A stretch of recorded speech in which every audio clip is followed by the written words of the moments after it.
ஆண்டவராகிய இயேசு கிறிஸ்துவின் இனிய நாமத்தில் உங்களை சாட்சிகளின் சாட்சி பகுதிக்கு அன்புடன் அழைக்கிறேன்.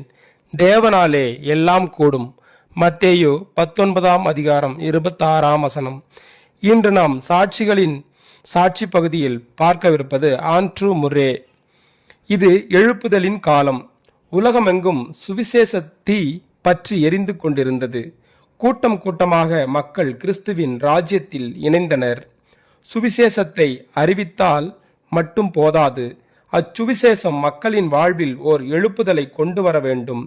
ஏட்டுச் சுரைக்காய் கறிக்கு உதவாது போல வெறும் வாயளவு பிரசங்கமும் மக்களை மாற்றாது.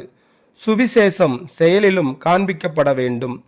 ஸ்காட்லாந்திலிருந்து தென்னாப்பிரிக்காவுக்கு மிஷனரியாக சென்ற ஓர் தகப்பனாரின் கனவுகளை நனவாக்கும் குழந்தையாக பிறந்தார் ஆண்ட்ரூ முர்ரே. சிறு வயதிலிருந்தே வேத வசனங்களை மனப்பாடமாக கற்கும் சிறந்த பழக்கத்தை பெற்றிருந்தார். கல்விக்காக ஸ்காட்லாந்து சென்ற முர்ரே சார்லஸ் பின்னியின் பிரசங்கத்தால் மிகவும் கவரப்பட்டார். அவர் உள்ளத்தில் ஓர் எழுப்புதல் உண்டானது. சுவிசேஷ வாஞ்சை அவருக்குள் துளிர்விடவே இறையியர் பயிற்சி பெற்றார். 1860 தனது மனைவி எம்மா மற்றும் பிள்ளைகளுடன் வெஸ்டர் ஆலய போதகராக நியமனம் பெற்றார். அங்கிருந்து பல இடங்களுக்கும் சென்று வல்லமையான செய்திகளை பிரசங்கிக்க ஆரம்பித்தார். இவரின் போதனைகள் பலருடைய உள்ளத்திற்குள் ஊடுருவி பாய்ந்து மாபெரும் எழுப்புதலை ஏற்படுத்தியது. 1865 தென்னாப்பிரிக்காவில் YMCA உருவாக காரணமானார். அநேக சமூக பணிகளை சுவிசேஷ பணியுடன் செய்தார். தையல் இயந்திரத்தை தென்னாப்பிரிக்காவுக்கு அறிமுகப்படுத்தியது ஆண்ட்ரூவின் குடும்பமாகும். வட அமெரிக்கா மற்றும் ஐரோப்பிய நாடுகளுக்கு சென்று சுவிசேஷத்தை எடுத்துரைத்து எழுப்புதலுக்காக ஜெபித்தார்.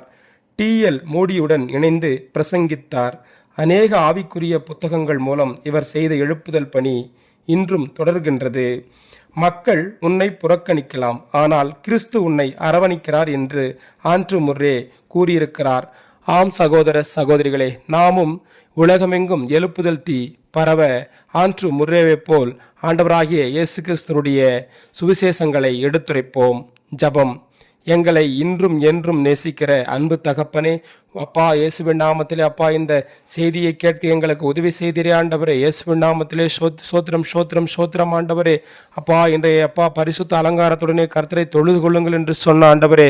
அப்பா இயேசுவின் நாமத்தில் இந்த ஓய்வு நாளை உமது கருத்திலே ஒப்படைக்கிறோம் ஆண்டவரே. அப்பா கடந்த வாரம் முழுமையும் எங்களை கண்மணியை போல் காத்தீரே ஆண்டவரே. வரும் வாரமும் உமது கண்மணியை போல் காத்து ஆசீர்வதித்து வழி நடத்துவீராக தகப்பனே. ஒவ்வொருடைய வீட்டிலும் மாவும் எண்ணெயும் அப்பா குறைவுபடாமல் காத்துக் கொள்வீராக. இயேசுவின் நாமத்தில் ஜபிக்கிறோம். ஜபம் கேளு ஜீவனுள்ள நல்ல பிதாவே. ஆமேன்.